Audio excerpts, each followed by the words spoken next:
Get ready to enter the vortex.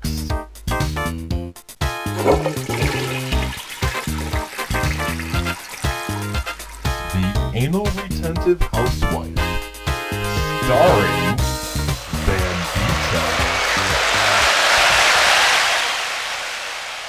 Today's episode, Think Inside the Frame. Okay, and welcome to another episode of the Anal Retentive Housewife.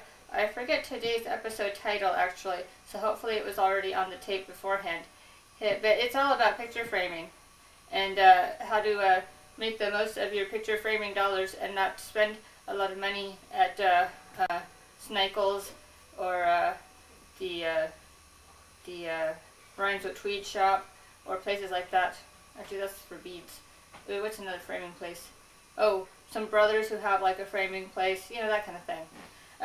But you can learn much from them, and they do a really good job.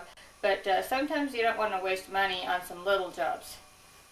And speaking of little jobs, here's a little Scully. She's back in my life. Yay, yay. Okay. She barks a lot. So, any whoosies. Oh, of course, I don't know what time I started. Alrighty. Let's see. So, let's talk about supplies that we have. We have a little sanding plane if we need to whittle some wood. We've got a couple little pliers. If you don't know what to buy at the hardware store, just get the Fiskars variety at your local art store. One teeny weeny pair of scissors. Several different blades and things, because that's really what cuts the mat board the best.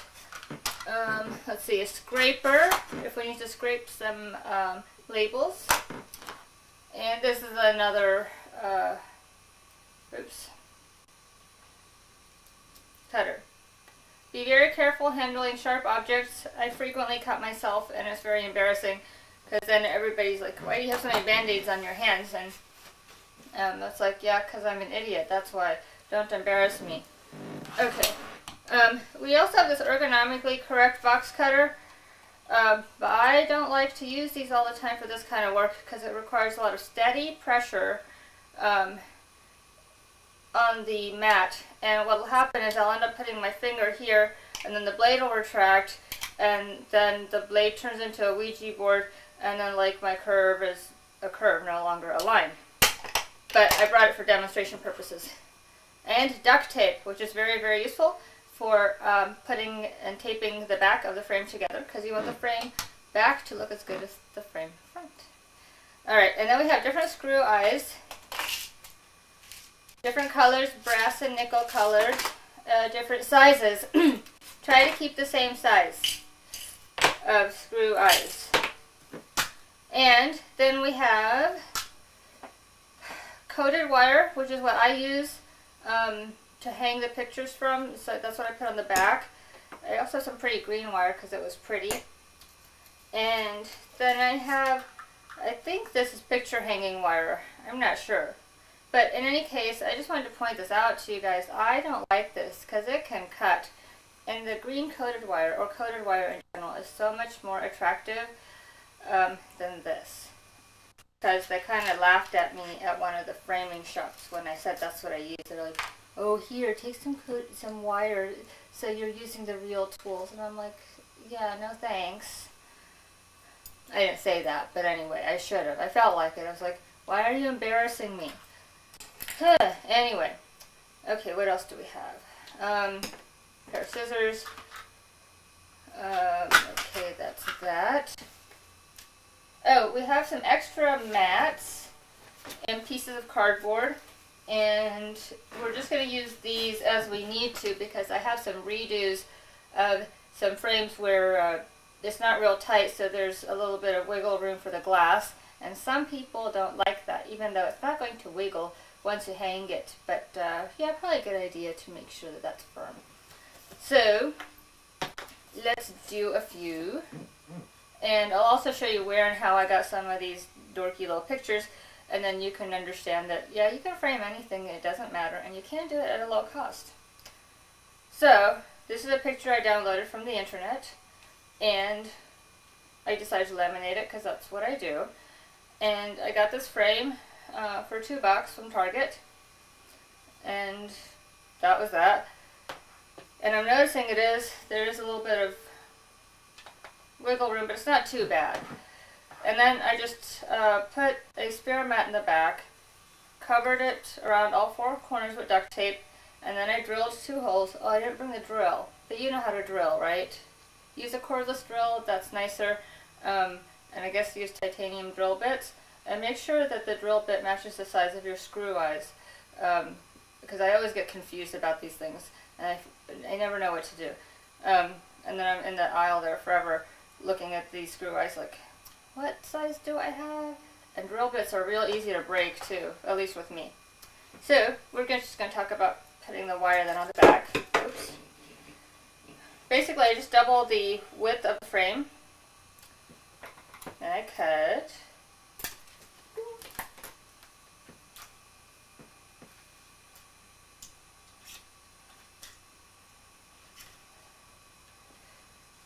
And then I do an S thing at the back,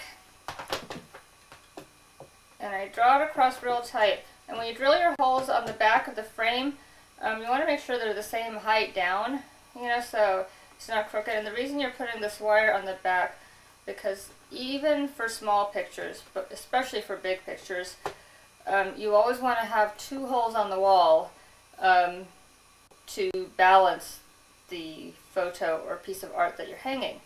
If you only do it with the one, it's going to be crooked and it's really going to be hard to adjust. And that's why people have thousands of holes on their walls, and that's why apartment managers are like, don't hang anything on the walls.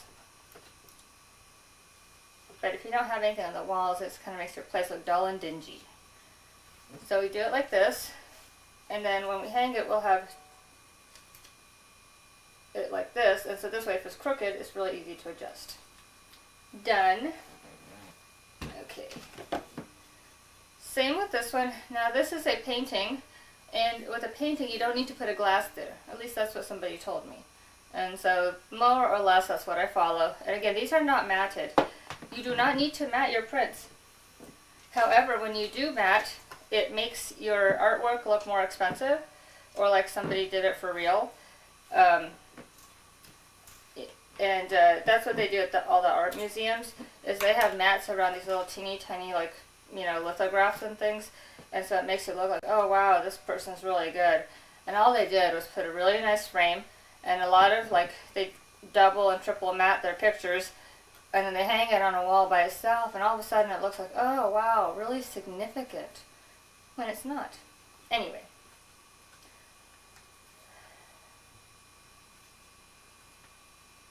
And you want your thing to look professional. So you want it not to look really homemade. Also, this is a good way to give gifts to people and things, is to take a picture of yourself, put a little mat around it, put it in a frame, and say, oh, happy holidays. So, all done. And okay, this is a mirror. You can just buy a beveled mirror at an art store. And what I've done here is I've actually put 4 screw eyes on it so I can hang it vertical or horizontal. How clever. And again, it's very quick, very easy to do. And this way you have a really nice mirror. And yeah, this frame is not so stylish, you know, but you can buy really attractive, you know, gold leafed frames for not too much, like from a warehouse type store, for example, and then it looks really, really nice. So that's what happens. And you just twist it around. And you can probably find coated wire. Well, you can find it at like an electronics store or Fry's or something. I don't think they really sell it at the arts and crafts stores. I'm not sure. Or you can just snarf some from your roommate or spouse who happens to be in electronics because of the area in which we live. And also people are dorks and they work with electronic stuff all the time out here. So you should take advantage of it. And they always have a ton And they always have it in different colors. Now, I don't know why they have it in different colors, but they do. And for people who are interested in trivia, it doesn't matter what the color of the wire is. It's what's inside it that's conducting the electricity. So in the movies when they say, no, don't cut the yellow wire, cut the blue wire, it doesn't matter. It's like what it's connected to. That's what matters. That's so annoying. I cut that last bit of wire just a little too short. Now, I am able to eyeball most of my framing dimensions, which is good and it's bad. It makes me get very lazy about measuring things. But it also means I don't have to precisely measure everything before I go to the store. But if you're going to go to the store with your mat stuff to try to get it framed, or with your artwork, they like to actually see all the materials you have. So they like to see the artwork. If you have a frame that you're putting something in, they like to have that and everything. Because that way they can double check the measurements and take it themselves. And sometimes that is, we want to have a couple items handy. A paper trimmer. Not the big one with the big axe on it, but this kind. Because that one I never seem to know how to work quite right. Make sure your blade on here is sharp. You can get new ones and get refills. A ruler that has some weight to it, like not just a flat plastic flimsy one. Depending on the size of your frames, a T-square. And I put a little keychain thing on it so I can hang it up if I need to. How are we doing for time? We're doing great on time. Oh, this is a sharpener of sharp things. I'm not sure how to use it yet. Okay. This is a cutting mat. So if you wish to use it, you can. I didn't want to use mine because I didn't want to get cut marks on it.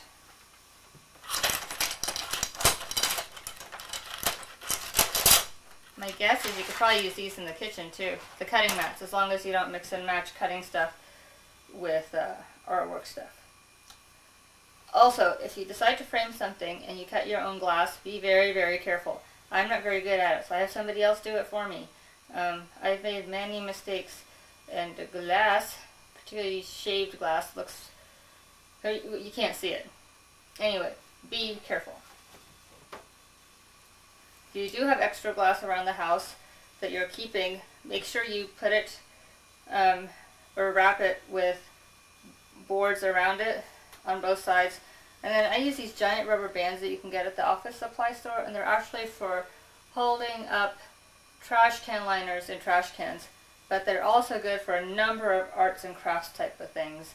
And while I do use Ziploc bags for storing supplies and things in boxes and bins, this is great for this type of thing. These rubber bands are also good for like holding together a bunch of clothing in a pile. I have many piles of clothing. Okay, so now time for snacks. Fritos. They go at lunch because they crunch. Okay.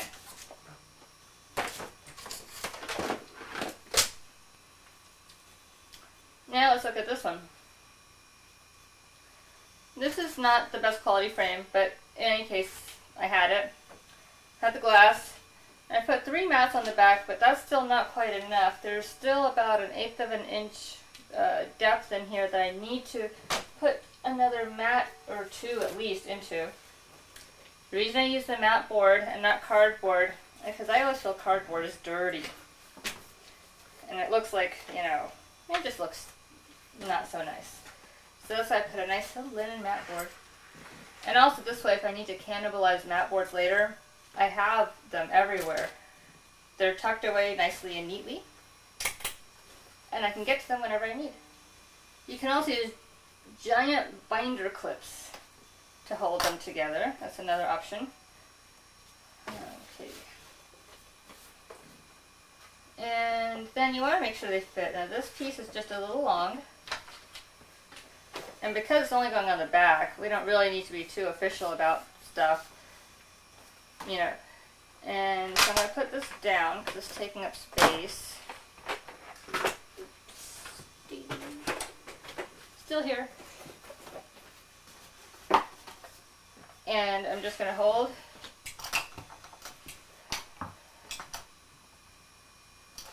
The reason also is that I'm not marking it is because I forgot to put a pen here next to me. So we'll make do with this. And a slow, steady, firm pressure all the way down. And then go through it again. And now it's almost done. This time, I'm just going to make sure we get all the pieces. And we have a smooth cut.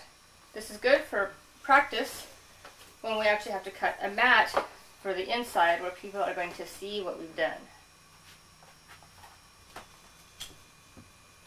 And it definitely takes a lot of practice. I've had to redo some of my earlier pieces because I was like, hey, wait a minute, I didn't do this right. Then I thought, oh, I'll leave it. And then I was like, no, I'll know it wasn't perfect. So I do live in a place called perfect.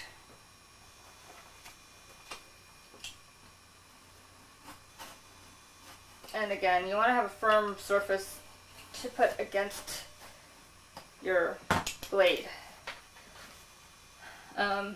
Glass does not count as a firm surface. What you'll do is you'll end up shaving the glass, which is not good. As long as you're not dealing in the glass, you don't really need the safety glasses unless you're drilling the holes.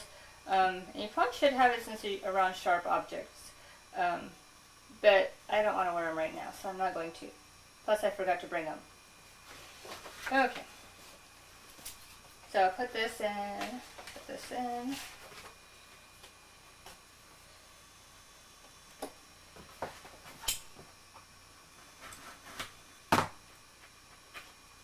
Sometimes you can buy different components on sale, like mat boards and scraps and things. And if you get to know your framer, they might even, the ones that you pay a lot of money to, they might be nice enough to even let you take some scraps. But you have to ask real nice and you have to know them really well. So, and you have to defer to their knowledge every once in a while so that they're nice to you. And you can learn from them. It's okay. We don't always know everything there is to know. And you can learn something new from everybody.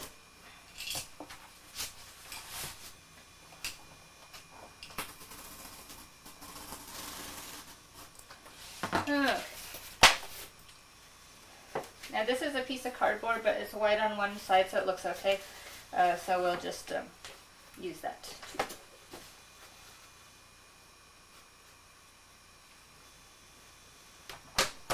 Okay, now we've got extra padding on the back, so we don't need to use this nice mat. Okay, perfect. And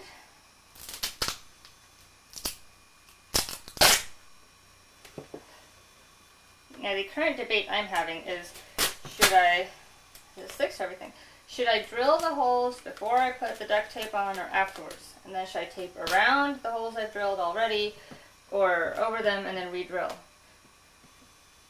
Or what's the best way to do it?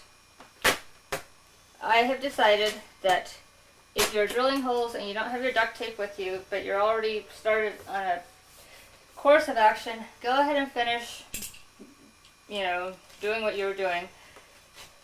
Because if you go to get the tape, you'll probably remember 1,000 other things you have to do.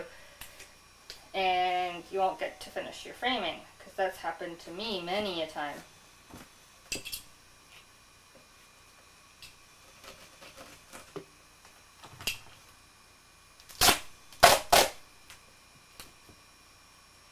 And cutting with the blade is much, much more effective than cutting with scissors, because the scissors just don't cut it quite straight.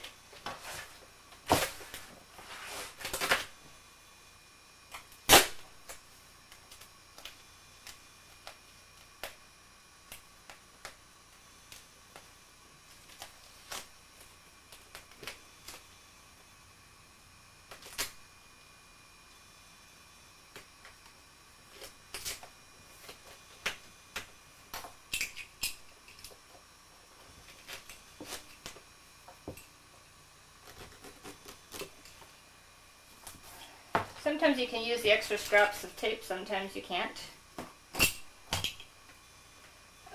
Also, I did try using electrical tape. That did not work as good.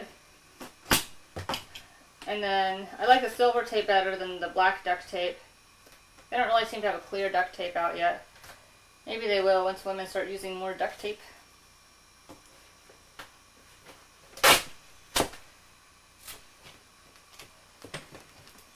And for people who don't know how to spell, it's D-U-C-T, not D-U-C-K, tape.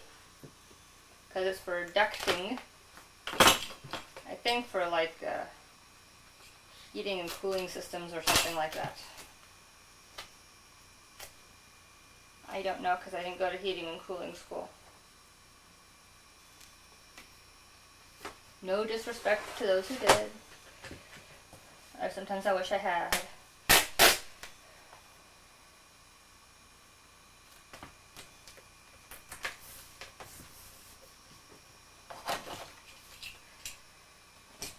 And it is nicer actually to do overlap and then trim it down because you'll get a nicer cut.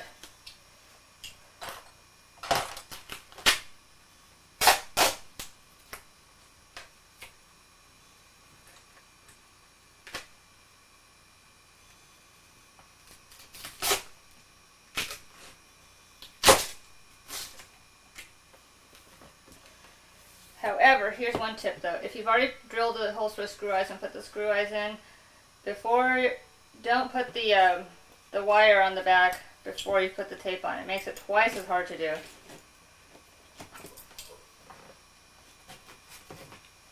So, ding. Okay, how are we doing on time? I don't have a timekeeper, so that makes things harder. Oh, and you may have noticed some things here. They're microphones, so you can hear me. Can you hear me now?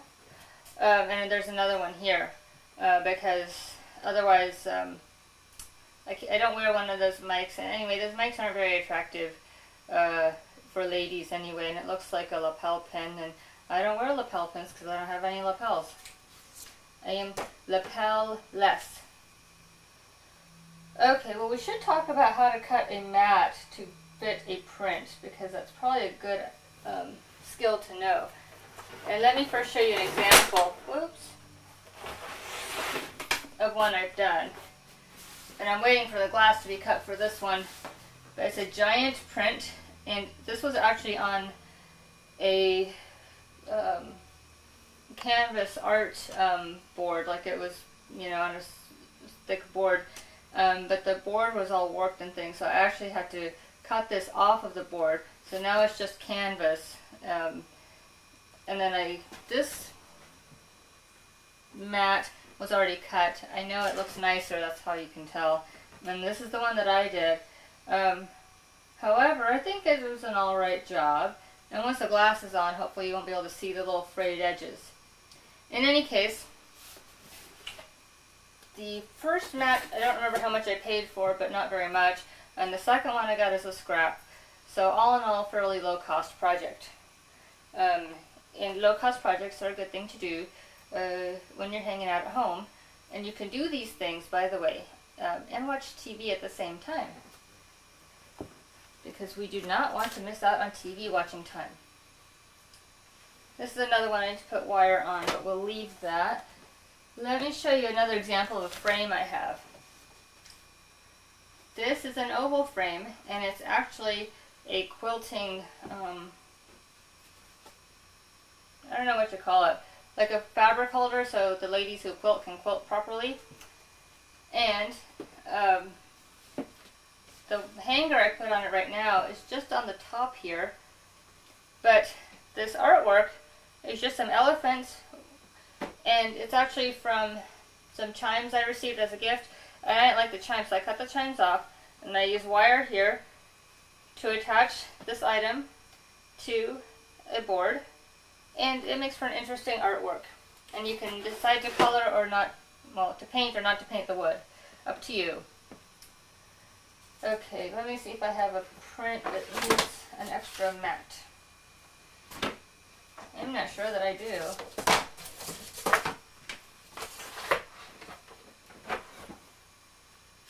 here's another piece of art that I'm framing, and oh, this will need a mat.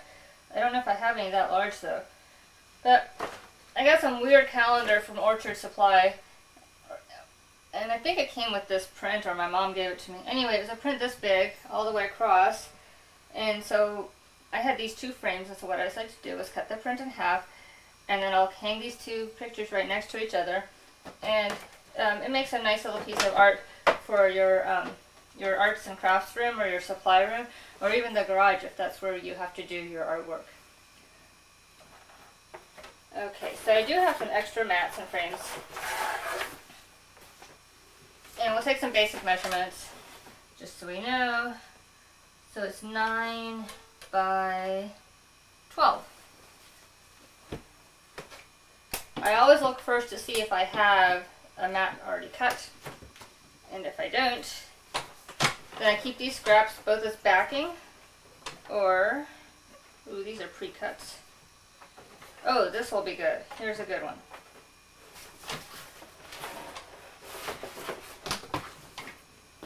It's a lovely brown color, and I think it'll go well as a background with this print. And the mats have to match the print as well as the frame. I think, though, I'm running out of time. Yes, I'm out of time. That's all the time we do have for today. I hope you'll continue to try this project, and we will talk about hanging pictures, making sure that's done properly, and we'll just talk more about frames and things as we go forward. So, I'm Vandita, the Anal Retentive Housewife, saying, remember, it's not just a show, it's a way of life.